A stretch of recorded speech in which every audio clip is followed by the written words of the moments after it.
زما د خوږ اسلام عزتمندو مشرانو کشرانو دوستانو نو دا کومه موجوده اسلامی میاشت چې روانه ده دې ته په زمونږ په کتابونو کې د عربی د میاشت ربیع الاول وایي او موږ پښتانه ورته لومبی خور وایو. زما عزتمندونو دا ربیع الاول میاشت چې کله روخیږي نو خصوصا مسلمانان او بیا په خاص الخاص چې کم د رسول الله مبارک عاشقان دي دا غوی ذهن ته یو خبره راشي چې دا هغه میاشت ده چې د دې په 12 یا په 9 یا په 8 تاریخ الله رب العالمین د دې تمام کائنات رحمت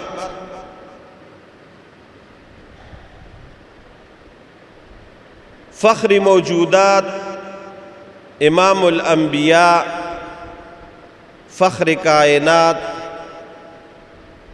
فخر سید ولد آدم صاحب المعراج صاحب الكوثر صاحب لواء الحمد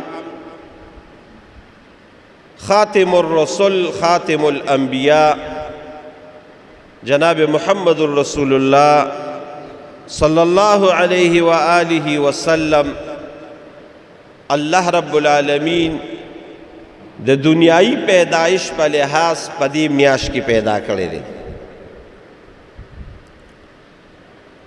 زما عزتمندونو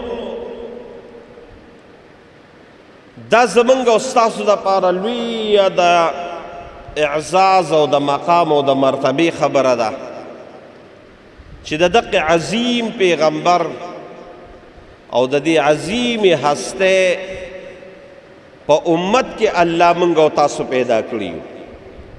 دا خو یو ځان له موضوع ده چې دې امت له الله څومره لوی شان او لوی مقام د دې پیغمبر د خاطره ورکړی دی.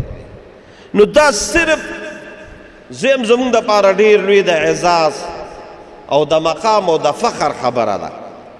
دا د فخر خبره ورسره ځکه کوم چې زمونږ د دې دین یو کتاب د بخاري شریف ورته وایي او تاسو ته په تېره جمعه د هغې بیان ما تقریبا لږ شان کړی مو. د دې بخاري شریف زمونږ د علماو طالبان ورته شرحه وایي چې د دې دا تشریح لږه په دې باندې موږ ته وکړي. نو په دې بخاري شریف ډېرې شرحې لیکلي شوي دي مختلفو علماو لیکلي دي کومې چې ډېرې مشهورې دي په هغې کې یو مشهوره شرحه ده چې هغه د یو ډېر لوی عالم حافظ ابن حجر عسقلاني رحمهم الله ده چې دا د شارح د بخاري دی او صاحب د فتح الباري دی. دغه فتح الباري د لیکلې ده او زمونږ چې دا څومره محدثین دي دا د حدیثو درس چې کوي ټول دا کتاب ګوري معتبر کتاب دی. نو د دې په دې شپږم جلد کې هغه یو روایت راوړی دی وایي چې کله الله رب العالمین د دې امت شان او مقام بیان کو نو یو لوی پیغمبر دی چې صاحب د شریعت دی صاحب د معجزاتو د قرآنی نس باندې داغه معجزې ثابت دي او صاحب دا کتاب دی چې داغه له الله کتاب ورکړی دی. جناب حضرت عیسی علیه السلام وی هغه دا خواهش ظاهر کړو دا ګوره تاسو ما دا حواله درکړه چې دا دومره عظیم امت دی کاش چې په دې امت کې زم پیدا وي. حضرت عیسی علیہ السلام ما تاتوی صاحب دا شریعت دی خپل شریعت یو صاحب د کتاب دی انجیل دی صاحب د معجزاتو دی مړی به جم دی کول برس مرض به جوړو لاندې به جوړو هغه دا خواهش کړو چې خاص زه د رسول الله په امت کې نو الله دا هغه لږ ډېر دا خواهش پوره بم کی دی وخت کې هغه جمدی دی او په آخره زمانه د قیامت په علامو کې برازي او د رسول الله د امتی په لحاظ باندې به په دې قرآن فیصلې کوي او د دې قرآن شریعت په جاری کوي. 40 کاله ژوند به تېری. نورونو دا زمونږ استاد دپاره ډېره د احسان او د فخر خبره ده او دا د الله په موږ لوی احسان دی چې د دې موږ شپه ورځ شکر ادا کړو چې موږ د رسول الله په امت کې الله پیدا کړي. دا به کم وي. دا لوی احسان دی او دا لوی پیرزونه ده. بلکې زه به تاته یو خبره وکړم زه وهاب ګل صاحب، موږ له الله څومره ډېر نعمتونه راکړي دي شمېرې نشته. وان تعدوا نعمت الله لا تحصوها. خو د الله نعمتونه موږ شمېر کړو نو دا شمېر کولی نشو. خو چې دا څومره نعمتونه الله موږ له راکړي دي په موږ یې پیرزونه نه ده کړې چې الله وایي دا زما احسان منه. دا چېرته هم نشته سوا د یو 3 نعمتونه چې هلته الله ویلي دا زما خاص شکر ادا کوئ. دا زما پیرزونه ده په تاسو، دا زما په تاسو احسان دی. هغې کې یو نعمت څه دی؟ الله په 3 ځایونو کې قرآن کې بیان کړی دی. لقد من الله علی المؤمنین اذ بعث فیهم رسولا. په مؤمنانو د الله وی زما لوی احسان دی او دا احسان دی دا اومني چې دا مؤمنان او دا مسلمانان دا ما د جناب محمد رسول الله په امت کې پیدا کړي. دا الله په قرآن کې په 3 ځایونو کې ویلي دی. نو دا په موږ د الله ډېر لوی احسان او پیرزونه ده. ځکه دغه عظیم پیغمبر الله رب العالمین موږ او تاسو له راکړی دی. اوس د دې عظیم پیغمبر شان او مقام بیانول دا زمونږ او ستاسو د وس نه بهر دی. دا څوک نشي بیانولی. قسم د الله په ذات. خو زه اکثر په دې خپلو بیاناتو کې د پارسۍ یو شعر ویم، بس د شاعر ډېره ښکلې ترجماني کړې ده چې لا يمكن الثناء كما كان حقه بعد از خدا بزرگ تو یہ قصه مختصر. وی لا يمكن الثناء په مخ د کائنات کې څوک نشته چې نبی علیه السلام شان بیان کړي. خو بعد از خدا بزرگ تو یہ قصه مختصر. خبره به په دې باندې ختمه کړو چې هغه خالق دی، رب دی، الله دی. د دقه الله نه پس چې د مقام او د مرتبه خاوند دی هغه جناب محمد رسول الله دی. الله رسول الله مبارک له ډېر لوی شان ورکړی. دا د دې د وجې نه ته د هغه شان نن بیانومه چې وروڼو دا یاده ساتئ، دا خبره په ذهن کې واچوئ چې د دواړو جهانو کامیابي، کامرانی دا صرف د رسول الله مبارک په اتباع کې ده. دا هغه د سنت په طریقو کې ده. دا الله تزان رسولو دا پارا منگو تاسو کوشش کو چې الله تو رسول. نو دا یاد ساته چې الله ته د رسیدو الله ټول لارې بندي کړې دي. مخکې پیغمبران هم چې څومره راغلي اوس د هغوی خبره کوم، لکه آدم علیه السلام، ابراهیم علیه السلام، عیسی علیه السلام، موسی علیه السلام، ابراهیم علیه السلام. دې ټولو به الله ته رسیدل د دوی په ذریعه خلق. خو هغه لارې الله بندي کړې دي. الله ته د رسیدو واحد لار هغه د جناب محمد رسول الله لار. د دین علاوه نور ټول لارې بندي. حکم به د الله وي او طریقه به د جناب محمد رسول الله. بس دا به کامیابی وي. او دغه د لا اله الا الله محمد رسول الله مقصد او مطلب هم دی. نو دا د دې دپاره ته شان بیانوم چې د دې عظیم پیغمبر دومره لوی شان دی، نو د ده په طریقو کې به څومره لویه کامیابي، د ده په اطاعت کې به څومره لویه کامیابي، او د سره چې مینه او محبت سړی کوي نو کم کامیابۍ ته به رسي. د دې د وجې نه ته دا شان بیانوم. او نور شان بیانیږي نه، خو زمونږ فارسي خوانان یو مصره کوي، وی خوش نمونه خروار. خوش نمونه خروار دا اصل وګوره، دا راته هسې نمونه ښیم. نور چې هغه هر څه دي هغه بل شان دي، هغه بل شان دي. نو زمره ته خوش نمونه خروار ویم چې الله دا کم شان رسول الله مبارک له ورکړی دي. هغه لوی مقام او مرتبه چې د هغه کم د اخلاقو ده، هغه کم د اعدادو ده، د هغه کم بهادري ده، د هغه کم شجاعت دی، د هغه کم حسن دی، د هغه کم اخلاق دی، هغه په خپل ځای ډېر لوی دي.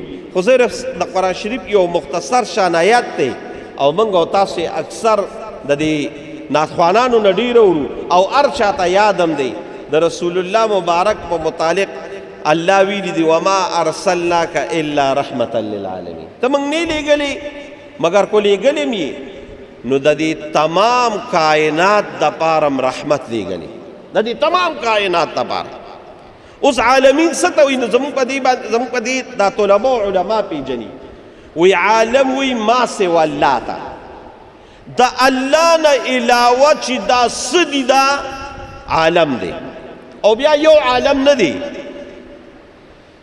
مفتی شفیع صاحب په دې معرف القرآن کې د دې رب العالمین په تفسیر کې لیکلي دي وی د رسول الله مبارک ویلي د ابو سعید الخدری روایت یې راوړی دی د هغه په ذریعه باندې چې رسول الله مبارک وی چې دا کم دنیا د موږ وینو دا کم دنیا ده دقه شان څلوېښت زره عالم نور څلوېښت زره عالم نور دی نو الله رب العالمین رسول الله مبارک د دې تمام عالم دپاره رحمت را لیږلی دی رحمت څه ته وایي د الله رب العالمین دپاره د یو زیری د یو خوشحاله ذریعه را لیږلی ده نو زمونږ دا علما اکثر دا سوال کوي وی الله رب العالمین چې دلته د عالم دا لفظ ویلی دی نو عالم کې خدا ټول ارس راځي دی کې خدا اسمان هم راغی دی کې خدا ځمکه هم راله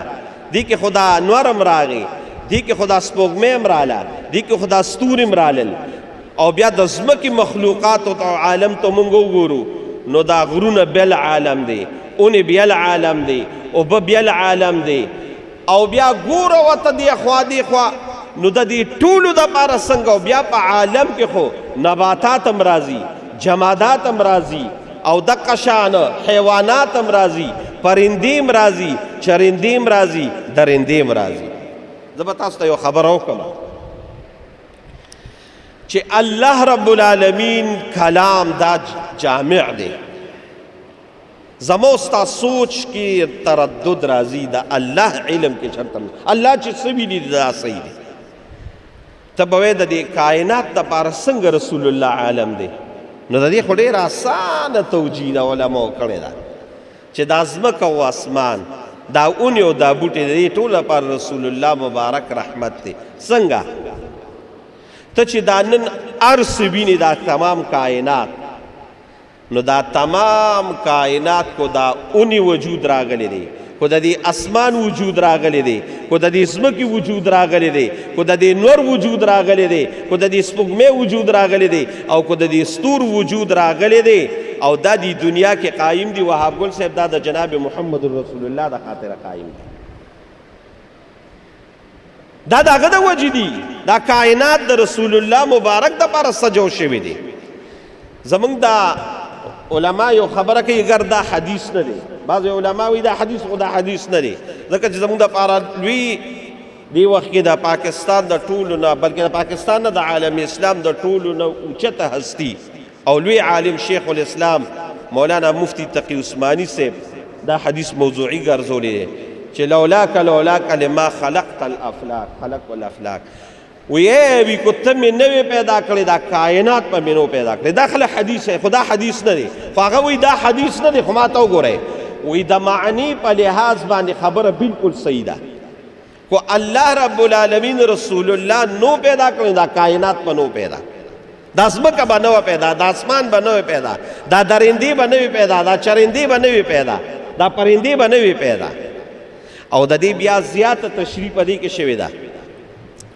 زمونږ د دې دین یو د احادیثو کتاب دی مستدرک ورته وایي او بل زمونږ د دې دین یو ډېر لوی عالم تیر شوی دی جلال الدین سیوطي هغه د رسول الله مبارک په دې خواصو او د هغه په خصوصیاتو او د هغه په شان کې او د هغه په مقام کې یو کتاب لیکلی دی هغې ته وایي خصائص کبرا خصائص کبرا د رسول الله مبارک ښکلي خصلتونه د هغه شان او د هغه مقام هغه د خصائص کبرا کې بیان کړی دی نو دا روایت په هغې کې هم دی او د مستدرک صحیحینو کې هم دا حدیث شته چې آدم علیه السلام نه یو اجتهادي غلطي وشوه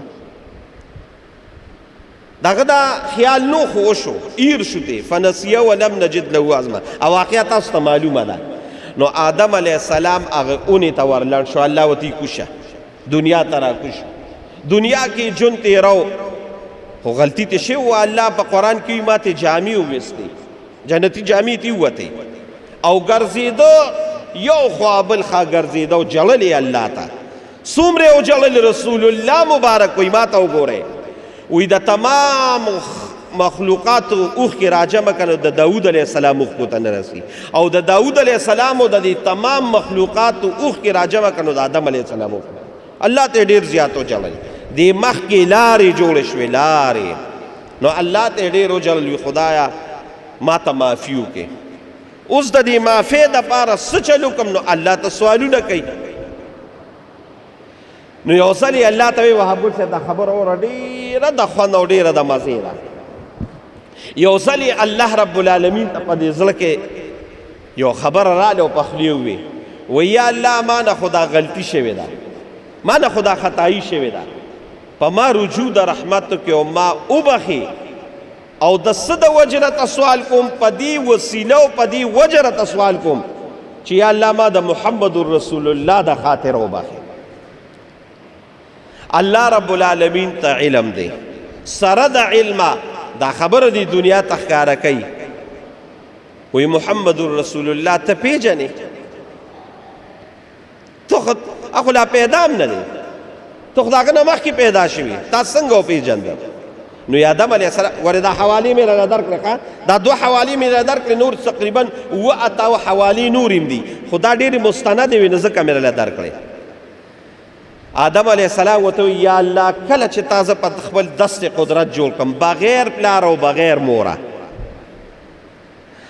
نو زما وجود دې جوړ کړه فنفخ فیه من روحه نو بیا دې پکې روح ور واچو په خپل دست قدرت زه راپاڅېدم وایي چې څنګه راپاڅېدم او زما سترګې وغړېدې نو زما سترګې په عرش لګېدې او په عرش ما په دې خپلو سترګو لیده چې لا اله الا الله محمد رسول الله لیکل وی ما چې خدای دا لا اله الا الله خو ستا ذات دی بېشکه ستا نه علاوه بل ذات نشته خدا محمد رسول الله څوک دی نو دا جوړ په دې تمام کائنات ته دې رب ته ډېر محبوب دی ځکه دا خپل نوم سره د محمد رسول الله دا نوم لیکلی دی نو وی ما دا غینه دا دغه کو اخذ کو چې دا په دې تمام کائنات کې الله ته ډېر محبوب دی د دې د وجې مې په دقې وسیله سوال وکړه تاسو د الله په ذات یقین وکړئ دغه دوه حوالې مې درکړې آدم علیه السلام ته الله وی بالکل صحیح دی ووې بالکل دې صحیح ووې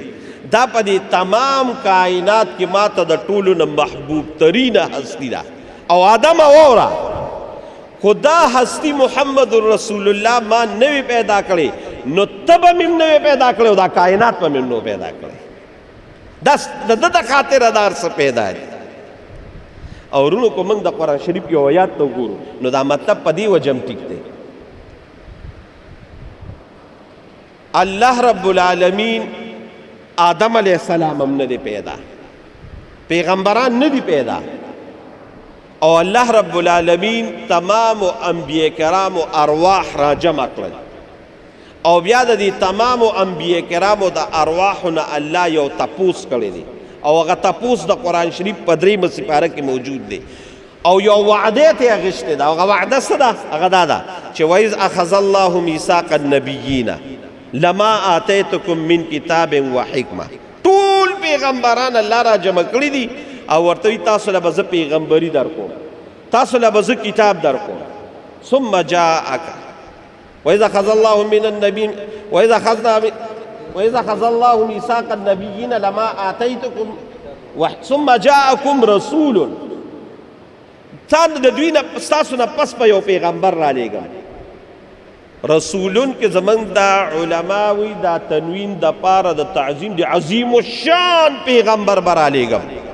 ثم جاءكم رسول مصدق لما معكم هغوی به ستا تصدیق کوي نو تاسو به څه چل کوئ څه ده پیغمبرانو ته الله وایي لتؤمنن به ولتنصرنه تاسو په وخت کې ای آدم کو ستا وخت کې ای ابراهیم کو ستا وخت کې ای نوح علیه السلام ستا وخت کې ای فلان کی پیغمبر آئے فلان کی ستاسو وقت دا ارچا وقت چراغے نو ٹک تستا نبوت بوی ستا پیغمبری بوی خو تب اخپل نبوت رستو کے او پا دی پیغمبر با ایمان نوے او دا با تصدیقم کے او دا با مددم کے او بیا اللہ وی دا با کوے نو بس خبر ختم کنا بیا اللہ وی لتؤمنن به ولتنصرنه قال اقررتم واخذتم على ذلكم مصری کوے کنا پا دی بیا وطا اللہ وی پا دی خبر اقرار کوے دا خبر مانے او وی قالوا اقررنا بالکل منگا دا منو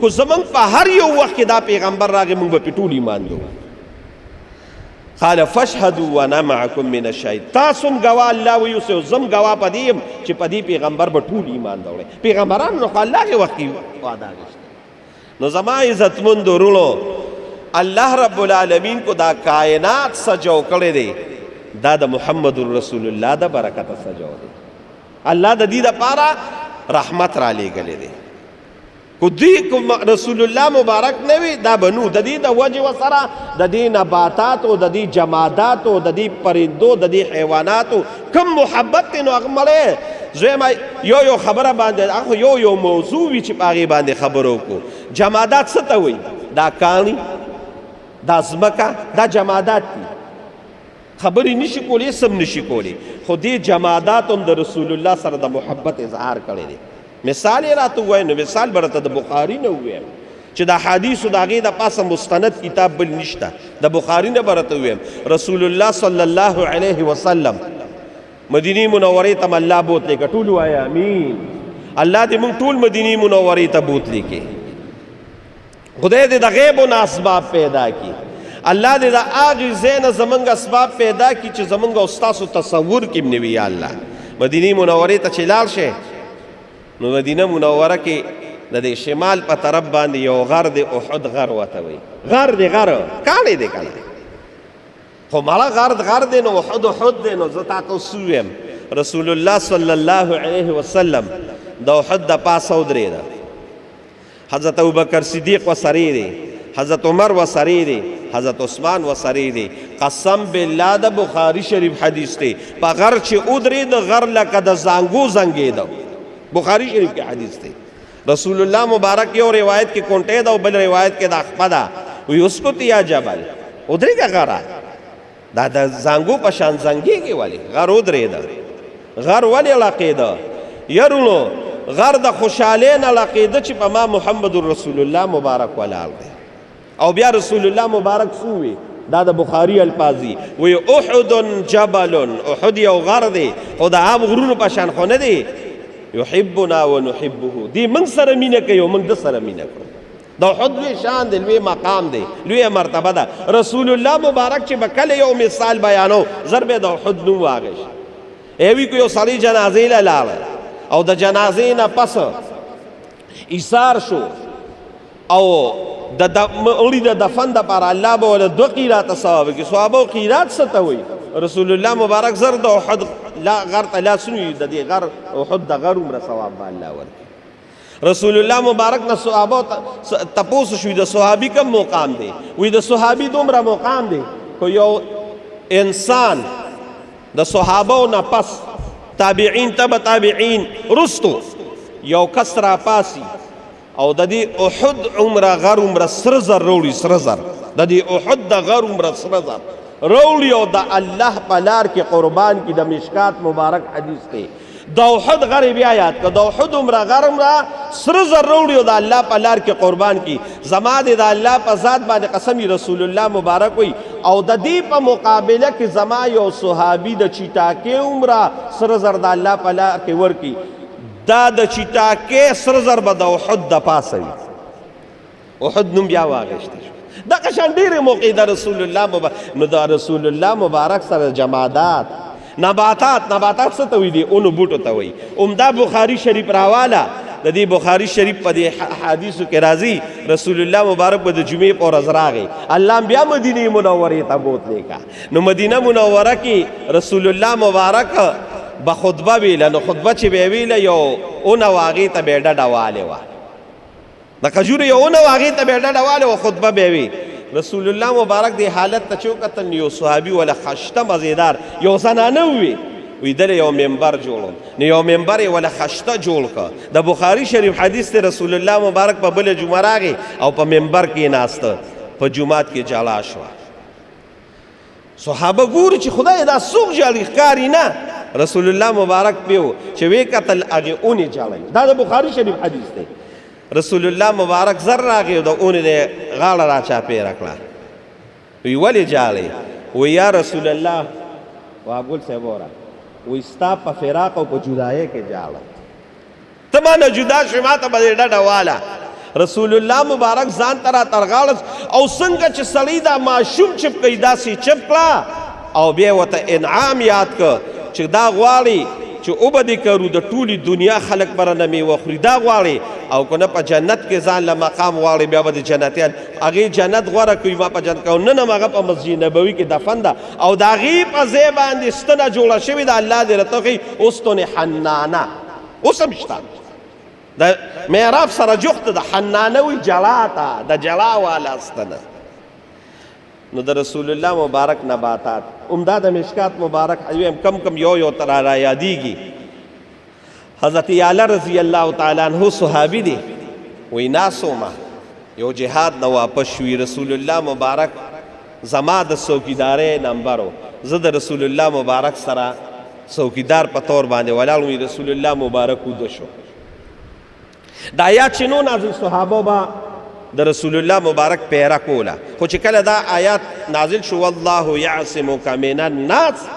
بس بیا الله ورته لر کو اوس دغه مکه اوس به د حفاظت کو نو صحابه به د نبی علیه السلام څوکیداري کول حضرت اعلی رضی الله تعالی عنه وی د رسول الله مبارک د څوکیدارۍ نمبر زما راغی وی د یو جهاد نو پس را روانو نو یو ځای کې نبی علیه السلام سم لاسته نو چې سم لاس زما څوکیدارۍ دغه و دې کې اوس یو ناشنا منظر مې ولیده مشکات مبارک کې شته وایي ناشنا منظر مې دا ولیده چې دې کې یو اونه ده مخامخ داسې ولقېده او د لقېدو سره د جلې نه راووته او را روانه شو د رسول الله مبارک خواله راله او رسول الله مبارک سره یو ساعت ولاړه وه او بیا په دقه شان واپس لاړه چې واپس لاړه په خپل ځای کې ښخه شوه وی او یریدم خو یې چې د رسول الله مبارک آرام کې به خلل راځي نو د دې وجې پې چپ شو وی چې رسول الله مبارک را پاسېده نو زه چې حیران ولیدم وی ولې یا الله حیرانې وی رسول الله مبارک یو ناشنا منظر مې ولیده وی ښه ته ولیده وی او مې لیده وی ښه دا څه چلو رسول الله مبارک وی دا اونه وه نو وی فاذن لی ربي د رب نه اجازه وغوښته د رب نه اجازه ته څه وغوښته چې یا رسول الله مبارک ستا دا صحابه ستا دا ملګري یا الله د رسول الله مبارک ملګري او صحابه خو په نبي علیه السلام سلام اچوي نو ما هم نن اجازت راکړه چې زه په رسول الله مبارک سلام واچوم نو یې رب ولې اجازت ورکړه دا اونه راله او په ما یې سلام واچو ما ولې سلام جواب ورکړه واپس لاړه رحمت رسول الله مبارک ننم صحابه ته وی زه چې مکې ته راشم هغه کاڼی ما ته معلوم دی چې په ما به سلام اچوم باقاعده راغلی نو بهر کې زه به راته کم دغه کوم نو الله رب العالمین د دې کائنات دپاره رحمت د دې ځمکې اسمانونو دپاره رحمت د مؤمنانو دپاره خو رحمت دی خو الله په خپله بیان کړی دی خو په دې کائنات کې خو حابل صاحب دا کافران هم دي کنه د کافر دپاره هم رسول الله مبارک رحمت دی قرآن نه راته ثابت هم داسې راته نه وي د کافر دپاره څنګه رحمت دی رونو قرآن شریف یو ډېر ناشنا کتاب دی ډېر عجیبه کتاب دی د هدایت یو لویه سرچشمه ده الله رب العالمین په دې قرآن کې د مختلفو قومونو واقعات ذکر کړي دي او د هغې د تباهۍ د هغې د بربادۍ او عجیبه عجیبه عذابونه پې الله راوستي دي موږ د شپې دلته ترجمه کوو اوس دا کوم آیاتونه چې روان دي دا ټول د پیغمبرانو واقعات هم شروع کړي دي زموږ دې ملګرو ته چې کومه ترجمه کې ناست هغوی ته پته ده قومونه الله څه په ناشنا طریقو داسې عذابونه پې راوستل چې نیست او نابود یې کړل د نوح علیه السلام قوم سیلاب ټولې د ویښ نه ویست الله دا بیان ورسره کوي فقطع دابر القوم الله وی مې جلې ختمې کړې جلې مې ختم کړې دا په قرآن کې دي د نوح علیه السلام قوم الله تباه کړ د هود علیه السلام قوم الله تباه کړ عادیان د صالح علیه السلام قوم سمودیان الله تباه کړل. نو یم اوس وخت نشته چې زه تاسو ته د هغوی د تباهۍ او د بربادۍ هغه واقعات بیان کړم. دا شعیب علیه السلام قوم الله تباه کړ، داسې تباه کړ. مړه دا ټول پیغمبران چې به کله رالل که نه دې ملګرو ته پته لګي، نو کله به چې فتول عنهم نو داسې به پرې راتېر شو، نو مخ به یې ترې واړو. وی ولې؟ الله وی جلې مې دې قوم له ختمې کړې وې. لم تسکن الا مساکنهم، الله په قرآن کې وی تاسو به د هغوی هغه جلدې منینې، صرف تش کنډرات به وینې. الله داسې تباه کړل. هغې قومونو څه چل کو؟ د نوح علیه السلام قوم شرک کو، دا عادیانو شرک کو، سمودیانو شرک کو، د لوط علیه السلام قوم شرک کو، وسرې به یې لارې لوټلې، وسرې به یې لواطت د هلکانو دا کار کو. د شعیب علیه السلام قوم به شرک کو، وسرې به لارې لوټلې، او دریم نمبر به ناب تول کې کمی کو، دوکه به یې کوله. علی هذا القیاس الله د دغې عذابونو د وجې د هغې قوم نام و نشان هم ختم کړ. د هغې قومونو کمپیریزن راواله د خپل د محمد رسول الله د امت سره ولګوه چې څومره الله رب العالمین دې کې دا کافران شرک کوي. کافران خو پرېږده، مسلمانان څومره دوکه کوي، د زنا د لواطت دا کارونه څومره دي چې څومره هغې پیغمبرانو قومونو کې ګناهونو هغه ټول نن من کې موجود دي. خو د دقې عظیم پیغمبر د خاطره په موږ باندې الله احسان کړی، یو ظلم نه غر کوي، په یو ظلم نه تباه کوي. دا رسول الله مبارک الله ته سوال کړی دی. نو وایا دا کافران مسلمانان، کافران خو پرېږده، نن مسلمانان هغه ګناهونه کوي چې زه به تا ته څه ویم، خو د الله عذاب په یو ځل باندې نه راځي. ولې نه راځي؟ د جناب محمد رسول الله د برکت. نو د کافر دپاره او مسلمان خو پرېږده. نو زما عزتمند ورونو، رسول الله مبارک له الله لوی شان ورکړی، لوی مقام یې ورکړی، لوی مرتبه یې ورکړی. د دې د وجې زما صحابه پرېږده، صحابه خو ډېر لوی خلک دي، تابعین هم پرېږده، تبع تابعین هم پرېږده، ائمه مجتهدین هم پرېږده، د دې امت علماو صلحاو د رسول الله مبارک په شان کې ډېر لوی لوی کتابونه لیکلي دي، ډېر لوی لوی کتابونه یې لیکلي دي، لوی لوی مقام یې د رسول الله بیان کړی. هغه خو به موږ پرېږدو. موجوده دور کې ته وګوره سیرت مصطفی د مولانا محمد ادریس کاندهلوي رحمهم الله یو کتاب دی د رسول الله په سیرت باندې ناشنا دی. زمونږ د دې کراچۍ یو عالم دی د تقي عثماني صاحب ورور دی، یو کتاب یې لیکلی الرحیق المختوم، یو کتاب یې لیکلی د رسول الله په شان کې. او وهاب ګل صاحب د هغې کتاب یو ناشنا خبره دا وره چې دومره کتاب دی، دومره کتاب 700 پاڼې دی یا 600 پاڼې دی، او د رسول الله مبارک ناشنا صفات یې پکې بیان کړي دي. خو د هغې کتاب یو عجیبه خصوصیت دا وره چې هغه کتاب راواله د 1 صفحې نه تر د 600 صفحې پورې داسې لیکلي دی چې په هغې کتاب کې نقطه نشته. نقطه څه مطلب؟ د رسول الله مبارک صفت خو بیان کړی دی، خو بعضې الفاظ دا دي چې هغه د نقطو وي، د نقطو لکه زه وایم نو رحمت للعالمین، نو رحمت چې مو وي نو د رحمت کې دا تی ده، نقطو والا تی ده. نو هغه کتاب داسې دی چې هغې کې د سره نقطه شته نه، داسې الفاظ یې راوړي د رسول الله مبارک په شان کې چې هغې کې نقطه شته نه. دا 600 پاڼې کتاب یې داسې لیکلی دی، دا د رسول الله مبارک شان دی. نو داسې خلکو کتابونه لیکلی دي، خو یو کتاب او یو شان او یو مقام یو انګریز لیکلی دی. انګریز دا د رسول الله مبارک د شان متعلق ویم، انګریز لیکلی دی. انګریز د هغه نوم دی ډاکټر مایکل هارټ. اوس هم په دې ګوګل ته ورکه نو درته به راشي. کتاب یې څنګه لیکلی دی؟ وی ما هغه کسان راجمع کړل چې هغوی په دنیا کې انقلاب راوستی دی، د دنیا دا نقشې بدله کړې ده.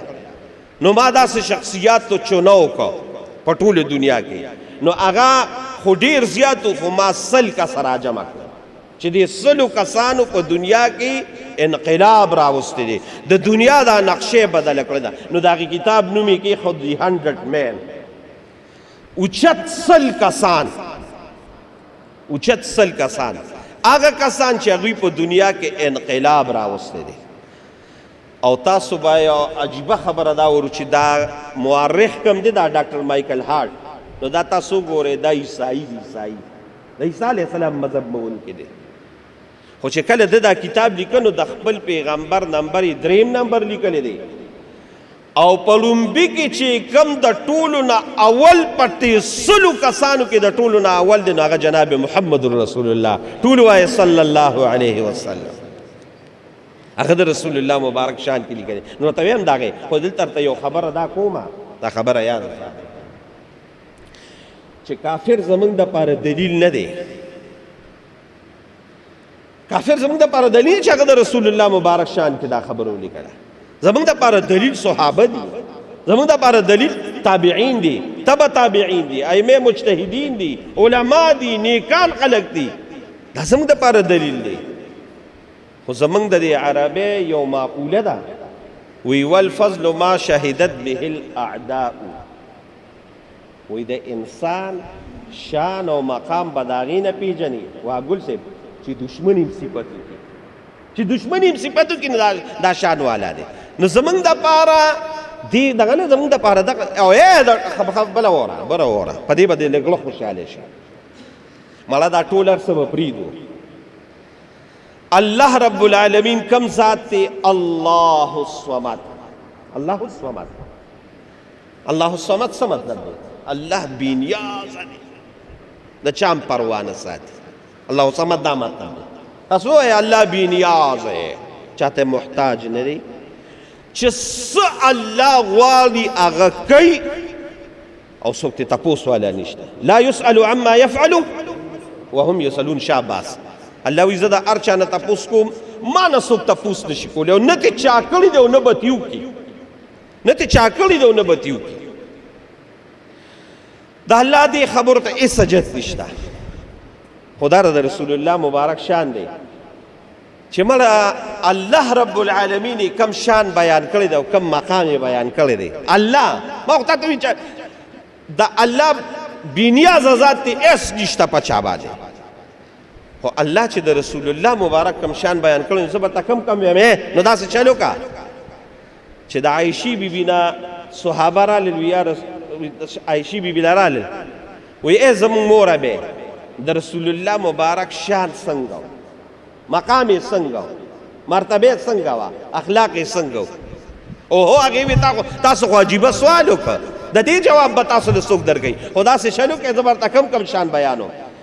الحمد نه راواله تر د والناسه پورې 10 سپارې دي وهب ګل صاحب، 10 سپارې، 114 سورتونه، 540 رکوع، 6666 آیاتونه.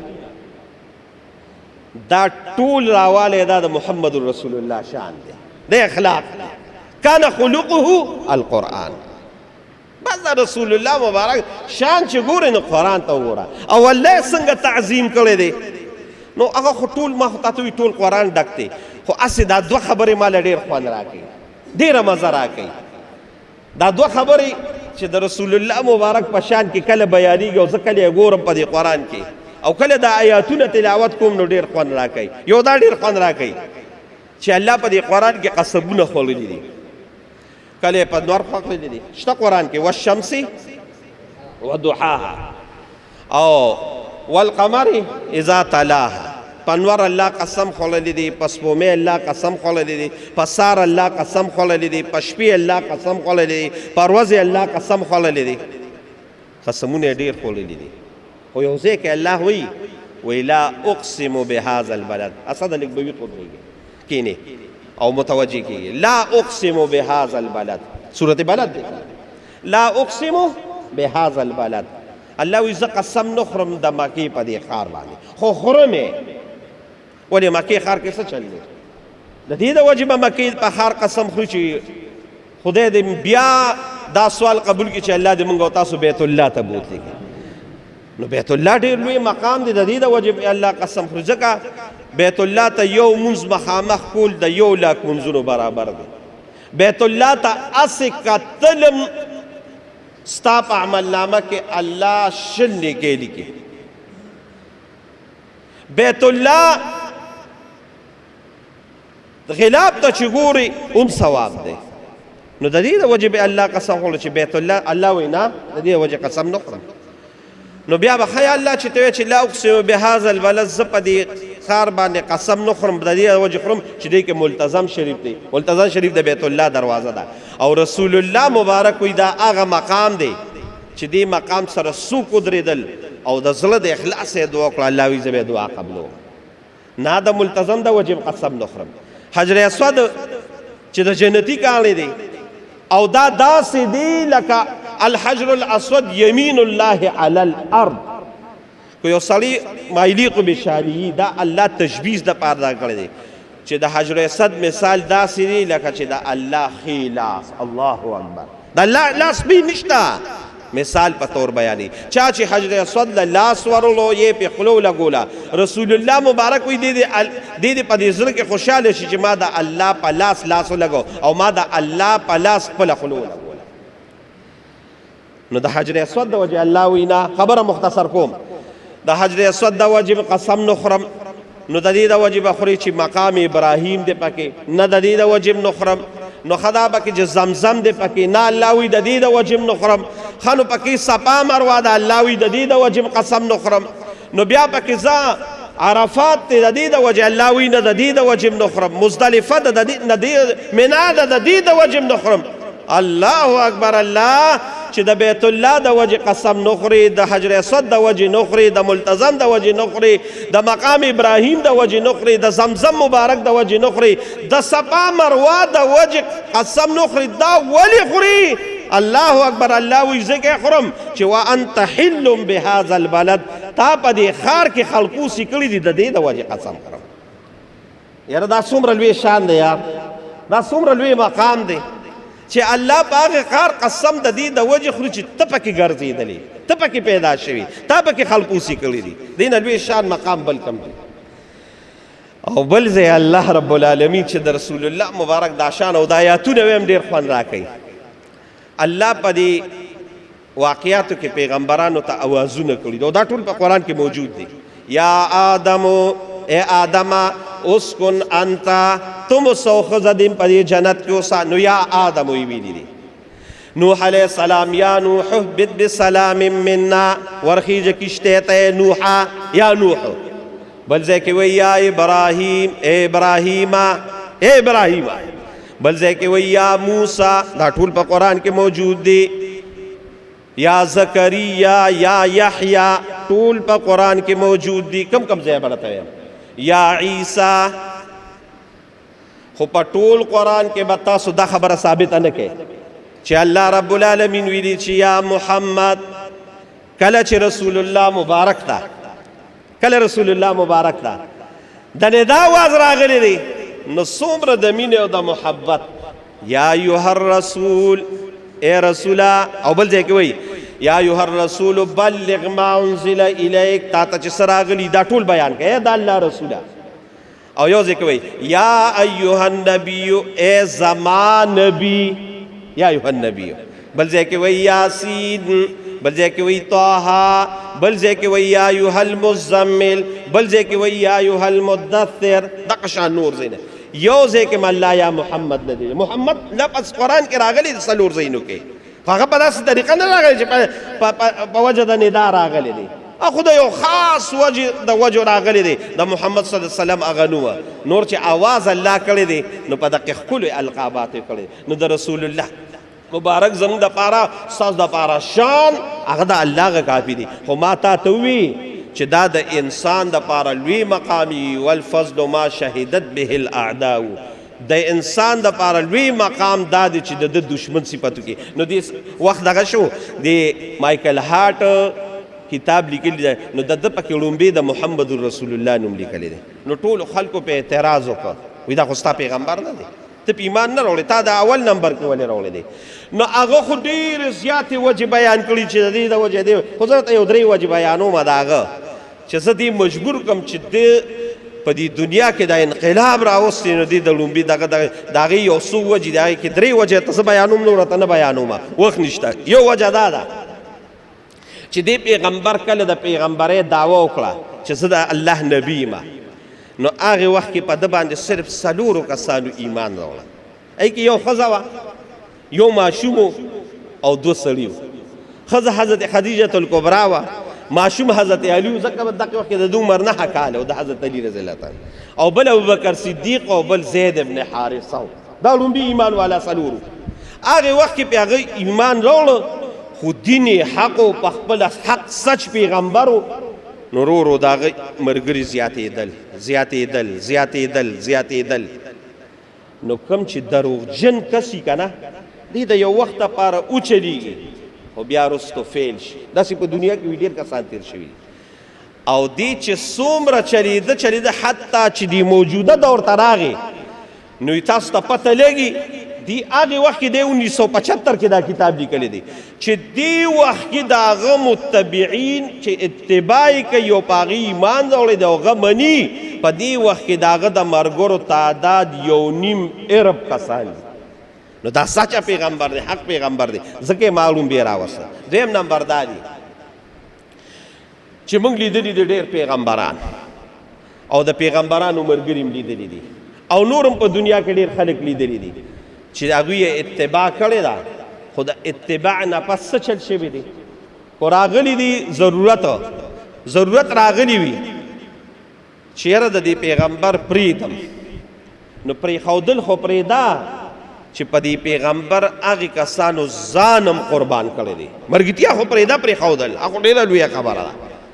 چې کله د دغه پیغمبر د اتباع خبر راغلی او دې وخت کې د بل اړخ ته د جان خبر راغلی، د زندګۍ خبر راغلی، اگر چې په دین کې دا جایز دی چې دا یو کس په تا باندې په سختۍ کې توره کېښوده او تا ته وي چې ایمان پرېږده، نو دا په نص د قرآن ثابت دی چې ته ایمان پرېښودی شي. قرآن شریف کې دا آیات دی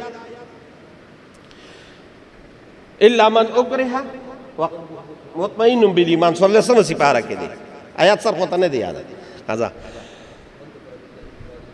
من کفر من بعد ایمانه الا من اکره وقلبه مطمئن بالایمان.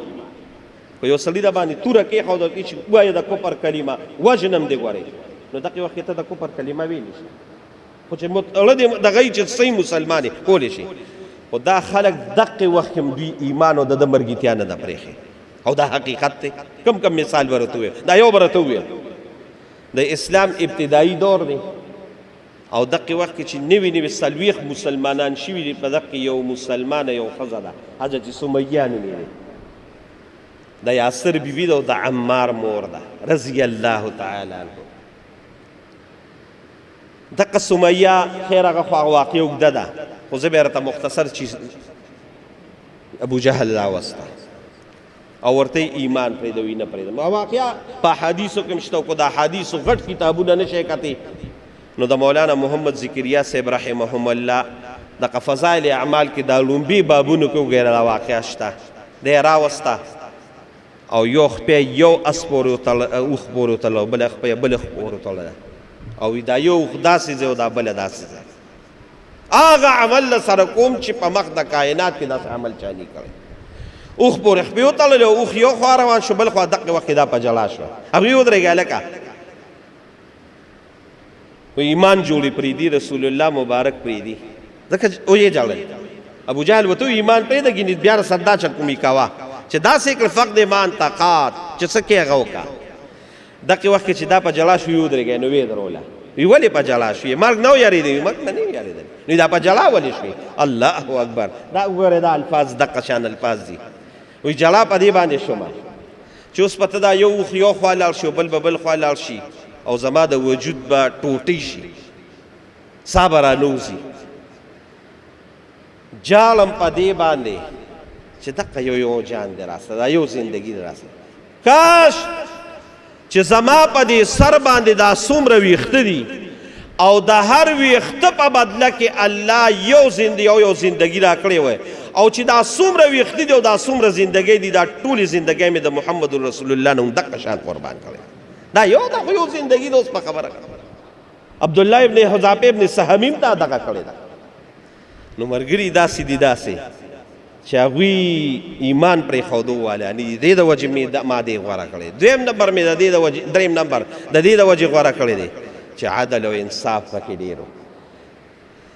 زمونږ په پیغمبرانو چې کوم حضرت موسی علیه السلام دی، حضرت عیسی علیه السلام دی، یا د بني اسرائیل نور پیغمبرانو، زه پخپله عیسائی یم، خو زمونږ دقه عیسایان او دقه یهودیان او دقه د بني اسرائیلو کې لوی غضب دا و چې انصاف پکې نو، قومونو کې انصاف او دکې او د ده په مرګرو کې انصاف دی. انصاف ولې چې کله به یو غټ سړي جرم وکړه نو هغه به یې رونیوه، او چې وړوکي کس به جرم وکړه نو هغه به یې رونیوه، چې غټ کس پې و هغه به یې پرېښودل. دې پیغمبر کې دا نشته. نو د ده په شان کې ډېر منقبتونه لیکلي دي. ما خو راته دا درې بیان کړل، خو د مقصد مې دا دی چې داسې عظیم پیغمبر چې دشمن یې صفت کوي نو دا د لوی شان مالک دی، لوی مقام. خبرې مقصد مې دا و چې الله دا دومره عظیم پیغمبر، دا دومره عظیمه هستی په امت کې موږ او تاسو پیدا کړي یو. دا د دې خبرې تقاضا ده چې کو تاسو کامیابي غواړئ، کامراني غواړئ، دنیا او آخرت کې کامیابی او کامرانی غواړئ، د دې عظیم پیغمبر متبعین جوړ شئ، د ده په سنتو باندې عمل، د ده زندگی په خپله زندگی کې راوستل، دا د دواړو جهانو کامیابي ده. او ده سره محبت ساتل، مینه ساتل، اصل کامیابي هم دقه ده، اصل دقه اتباع ده. او چې دقه اتباع موږ او تاسو کې راله نو الله یو ناشنا اعلان کړی دی. بس په دې به دا خپل بیان ختم کړم چې قل ای د دواړو جهانو سرداره، ستا شأن او مقام ډېر لوی دی. دې د وجې راته ویمه چې ان کنتم تحبون الله، خو دا خلک دی وایي چې موږ د الله سره مینه محبت کوو، مینه محبت غواړو، الله سره مینه محبت غواړو. نو د دې مینې او محبت ته یو آسانه، یو بهترینه لار ښیم. ان کنتم تحبون الله فاتبعوني، ای د دواړو جهانو سرداره دی ټول دنیا ته ووایه چې فتبعوني، زما اتباع وکړئ، زما په سنتو عمل وکړئ، زما لاره اختیار کړئ. ستاسو د الله محبت پرېږده چې تاسو یې موږ د الله سره محبت وکړو. یحببکم الله، الله وایي زه به رسره مینه کوم، زه به رسره محبت کوم. ویغفر لکم ذنوبکم، او ستا د زندګۍ څومره ګناهونه دي د دې اتباع د وجې به راته هغه ټول معاف کړم. او الله وایي دا زما د رحم او د کرم نه څه لرې نه ده. والله غفور رحیم. نو وروڼو دا د ربیع الاول میاشت دا زموږ نه دا تقاضا کوي چې موږ د رسول الله صحیح متبعین جوړ شو، مینه ورسره وساتو. د مینې دپاره لوی شي درود شریف دی، درود شریف زیات کثرت وکړو او خپله زندګي ټوله دا د رسول الله مبارک د هغه د سنت د طریقې لاندې کو، د دې سر د ویښتو نه راواله تر د نوکه پورې. او چې څومره زموږ او ستاسو نوره معاشرتي زندګي ده، معاملتي زندگی ده او اخلاقی زندگی ده، دا ټول د پیغمبر د سنت د لاندې راولو. دنیا به هم کامیابی او آخرت به هم کامیابی. او د دغه عظیم پیغمبر سره د مینې او د محبت لویه ذریعه به وي. الله دې موږ او تاسو ټول د رسول الله مبارک د اتباع د لاندې راولي او د هغه په سنت طریقو دې الله موږ او تاسو ټولو له عمل راکړي. درود شریف ووایئ.